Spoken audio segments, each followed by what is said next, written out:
안녕하십니까. 라벨라 성형외과 유튜브 채널의 원하수 아빠 조원장입니다. 오늘의 주제는 라벨라의 시그니처 수술 중에 하나인 문신 제거 수술입니다. 문신 제거 수술은 레이저 말고 수술이 필요한 경우인데, 문신은 레이저로 제거를 하는 게 맞다라고 생각을 하지만 한국 문화의 특성상 문신이 있는 분들이 취직을 하는데 제한이 있는 경우들이 있어요. 아마도 권익위원회 내용이 접수가 되지 않을까 그런 생각이 드는데, 특정한 신체 검사에서 문신이 있게 되면 레이저로 지운 거에 대해서 인정을 하지 않는 그런 직군이 있고, 비단 우리나라뿐만 아니라 이슬람 문화권에 있는 나라에서도 한국인이 그쪽에 취직을 하는 경우가 있는데, 문신을 레이저로 지운 자국이나 문신이 있게 되면 취직을 하는데 결격 사유가 되는 경우가 있더라고요. 그래서 어쩔 수 없이 본인의 직업 때문에 급하게 문신 제거 수술을 하러 오시는 분들이 꽤 있으십니다. 오늘의 목적은 문신 제거 수술을 할 수 있다 관련된 이야기를 조금 해보려고 해요. 문신 제거 수술은 제거할 수 있는 부위가 있습니다. 피부가 좀 탄력성이 있고 잘 늘어나 줘야 제거를 할 수가 있는데, 만약에 너무 팽팽해서 당겨지지 않는 부위, 예를 들면 팔뚝에 이런데, 등, 그리고 문신의 폭이 넓게 되면 피부를 당겨오기가 너무 어려웠기 때문에 문신의 폭이 넓지 않고 피부가 당겨와질 수 있는 그런 부위가 문신 제거 수술이 가능한 부위입니다. 그리고 전혀 안 당겨오는 부위, 발목 이런데 피부 여유가 전혀 없거든요. 발목에 있는 문신 이런 거는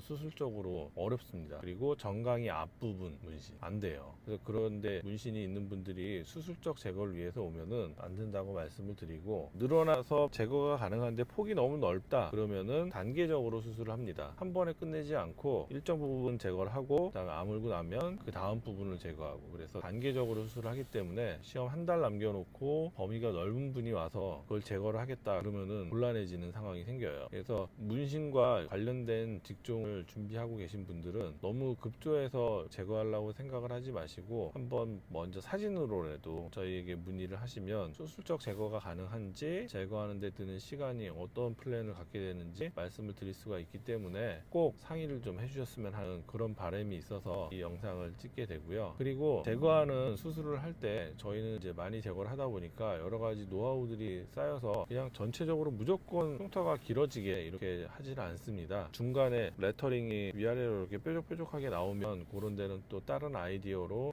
상처의 길이가 많이 벌어지지 않도록 그런 디자인을 잘 활용을 하고 있고, 부분 정상 피부를 최대한 살리기 위해서 노력을 하고 있다. 그리고 문신 제거 수술 후에 어쩔 수 없이 생긴 흉터의 관리에 대해서도 저희가 많은 노하우를 갖고 있기 때문에 그런 점들을 참고를 해주시면 좋겠습니다. 문신 제거 수술의 과정은 상담이 끝나고 수술이 결정이 되면 수술 전에 촬영을 하고 그 다음에 디자인을 합니다. 디자인은 흉터를 정상 조직을 최대한 보존하는 방식으로 해야 흉터가 적기 때문에 그렇게 디자인을 하고, 수술은 부분 마취를 하고 충분히 기다린 다음에 문신 부위를 절개를 하고, 그 다음에 봉합이 아주 중요한데, 처음에는 봉합의 모습이 되게 회개망측하다라고 느껴질 수가 있지만 그렇게 저희가 꾸며 놓아야 나중에 흉터가 적다는 거를 알기 때문에 봉합을 철저하게 합니다. 다음 날은 봉합 상태를 확인을 하기 위해서 한번 드레싱을 하러 오고, 실밥 제거는 보통 열흘에서 2주 사이에 옵니다. 열흘에서 2주 사이에 실밥 제거를 부분적으로 하기도 하고 한 번에 하기도 하고, 2주째면은 실밥 제거가 다 되고, 실밥 제거된 부위를 이제 스테리 스트립이라고 하는 테이프를 해서 벌어지지 않도록 또 열심히 관리를 합니다. 실 제거하고 한 2주가 지나고 나면 원하시는 분들에 한해서 흉터 레이저 치료를 같이 하고 있습니다. 특히 문신 제거 수술을 하고 몸을 써야 되는 일들을 해야 되는 경우들이 있는데, 운동을 해야 된다거나 그런 분들은 문신 제거 수술한 부위는 가급적 근육의 움직임이 좀 덜 하도록 권유를 드리고 있습니다. 상처가 벌어질 수가 있기 때문에 그쪽 부위는 움직임을 최소화하도록 이렇게 권해드리고 있는데, 체력장 이런 거 하시는 분들은 어쩔 수 없이 벌어질 거 각오하고 운동을 하기도 하는 점이 있어서 상당히 안타깝긴 한데요.